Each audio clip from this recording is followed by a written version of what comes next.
লেখিকা কঙ্কনা ভট্টাচার্যের প্রতিরোধ। গল্পটি যদি ভালো লাগে তাহলে প্লিজ একটা সাবস্ক্রাইব করে আমার পাশে থাকবেন। তাহলে শুরু করা যাক আজকের গল্প। প্লেনটা টেক অফ করতেই সুছন্দা ওদের জন্য নিশ্চিন্ত বোধ করল। না, আপাতত দেশ থেকে বেরিয়ে যাওয়া পর্যন্ত ওদের পাত্তা কেউ পাবে না। লাউঞ্জ থেকে বের হয়ে এসে হাঁটতে শুরু করলো। হাতের ট্রলিটার হুইলগুলো অনেক দিন পড়ে থাকায় ভালো কাজ করছিল না। কোনো মতে ঠেলে ঠুলে এয়ারপোর্টের বাইরে এলো ও। একবার ভাবলো একটা ওলা বুক করবে, তারপর ভাবলো না থাক, বাসেই যাবে ও। বাসে প্রথম হাওড়া যাবে, তারপর ওখান থেকে তারকেশ্বরে টিকিট কাটবে, এরপর স্টেট বাসে কলকাতা টিকিট কাটবে, তারপর দেখা যাবে। এই পর্যন্ত যখনও আসতে পেরেছে আর সুপ্রিয়া ও নীলকে আকাশে ওড়াতে পেরেছে, তাহলে এবার যা হয় হবে। যে বাসটা আসছে তাতেই উঠে পড়ল সুছন্দা। বাসে একটা সিট পেয়ে বসে ব্যাগ থেকে পরপর কটা নাম্বার ডায়েরিতে লিখে এদিক ওদিক তাকিয়ে মোবাইল থেকে সিম কার্ডটা বের করল। তারপর হাতের মধ্যে নিয়ে মোচড়াতে চেষ্টা করে অপারগ হয়ে হাত বাড়িয়ে জানালা দিয়ে ফেলে দিল। তারকেশ্বর যখন এসে পৌঁছল তখন বেলা 2:30 হবে। বাবার জন্য মনটা কেমন করে উঠল, কিন্তু বাবাকে ফোন করা যাবে না।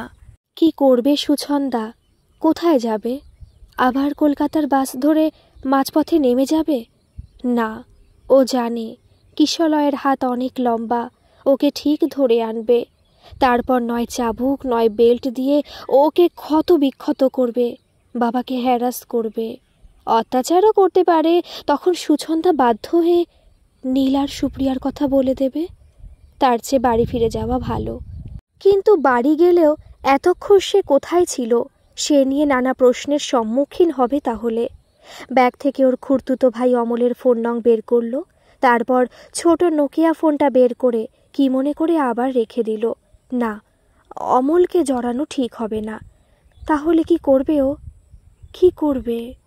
সুপ্রিয়া সুছন্দার একমাত্র ননদের মেয়ে। মা মারা যাওয়ার পর সুছন্দার মমতার আঁচল সুপ্রিয়াকে সান্ত্বনা দিয়েছে। সুছন্দা নিজের ছেলে সুমনের চেয়েও সুপ্রিয়াকে বেশি ভালোবাসে। কিন্তু সুছন্দার ভালোবাসা থাকলে কি হবে? কিশলয়ের গগনচুম্বী অহংকারের বিশাল পাহাড়, মায়াহীন হৃদয় সুছন্দার ভালোবাসার মমতাকে ঢেকে ফেলছিল। কিশলয়ের মাও কিশলয়ের সঙ্গ দিয়ে যাচ্ছিল।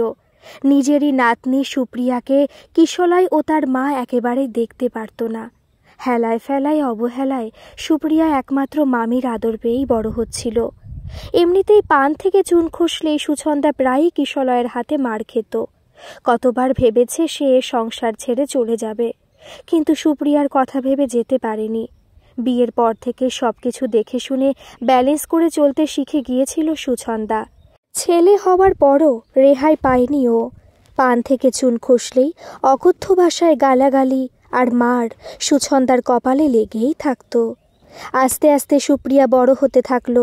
কলেজে আলাপ হলো নীলের সঙ্গে। নীল ওর থেকে সিনিয়র।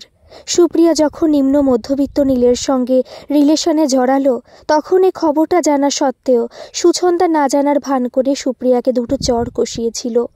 কারণ সুছন্দা জানত যদি সে সুপ্রিয়ার গালে দুটো চড় না মারে তবে কিশলয় সুপ্রিয়াকে চাপকাবে আর ক্ষমতার কালো হাত বাড়িয়ে নীলকে এই পৃথিবী থেকে সরিয়ে দেবে। কিশলয়ের অগোচরে সুছন্দা সুপ্রিয়াকে বুঝিয়েছিল যদি নীলকে বাঁচাতে চাস তাহলে মামা যা বলছে সেই মতো চল।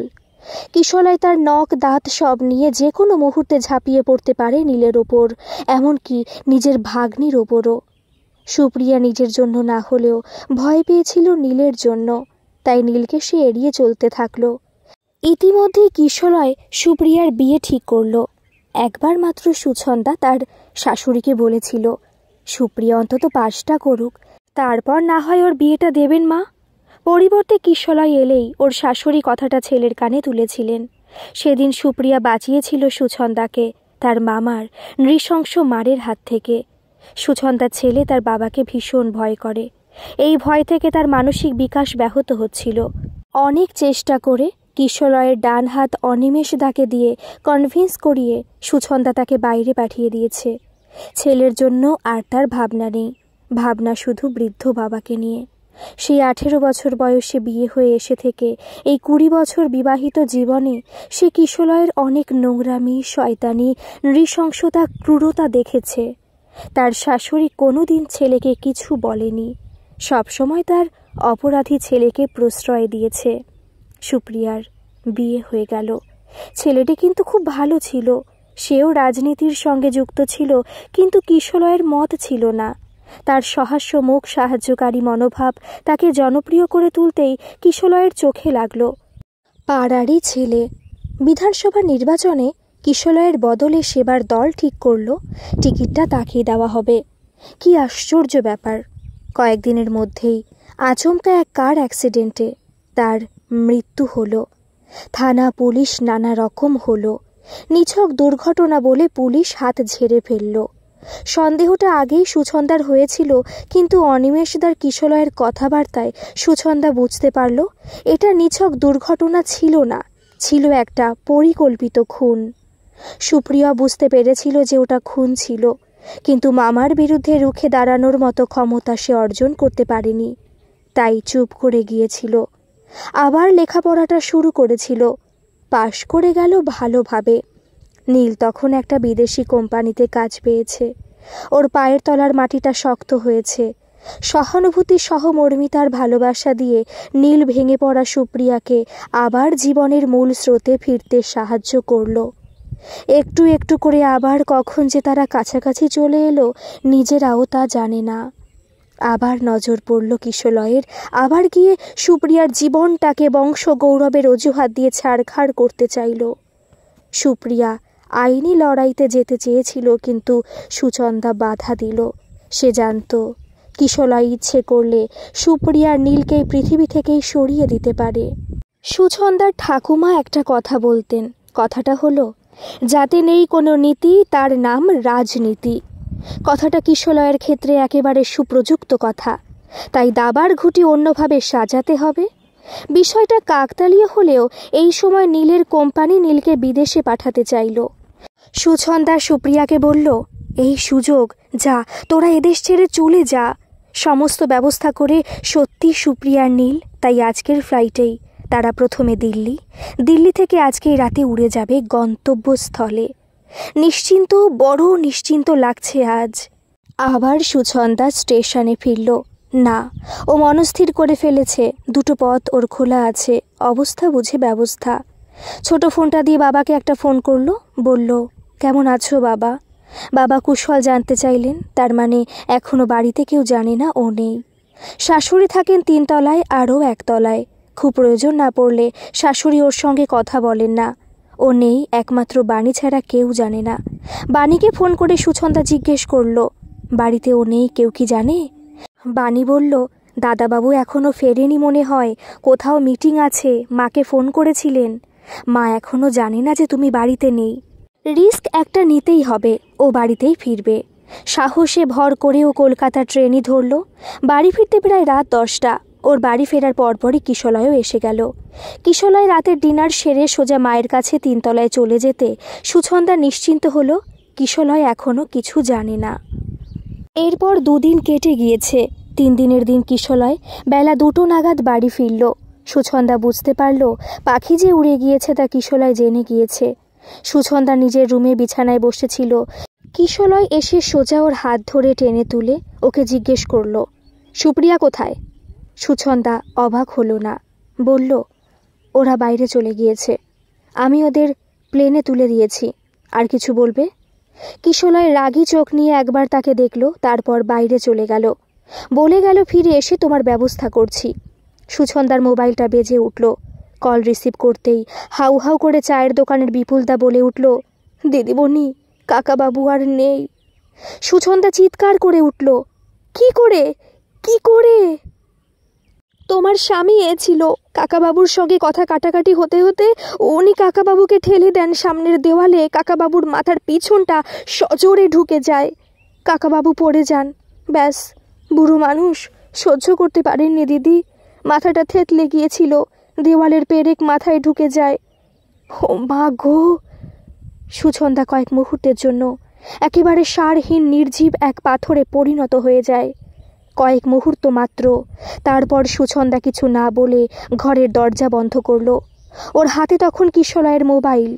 সে কিশলয়ের ওয়ালে গেল, তারপর লাইভে কয়েকজনকেও ট্যাগ করলো। এরপর বলতে শুরু করলো, এই মুহূর্তে, ঠিক এই মুহূর্তে আমি খবর পেলাম আমার বাবাকে কিশলয় বসু মেরে ফেলেছে। আপনারা হয়তো ভাবছেন আমি কে। আমার পরিচয় হলো আমি সুছন্দা বসু, স্বামী এই বিধানসভার বিধায়ক কিশলয় বসু। আজ বিশেষ একটা প্রয়োজনে আমার স্বামীর ফেসবুক অ্যাকাউন্ট থেকে লাইভে এসেছি। আপনারা হয়তো ভাবছেন আমি স্বামীর ফোনটায় হাত দিয়েছি কেন। আমার স্বামী কিশলয় এই বিধানসভা কেন্দ্রের নির্বাচিত এমএলএ। তার অবর্তমানে আমি কেন এই ফোনে হাত দিয়েছি তার একটা বিশেষ কারণ আছে।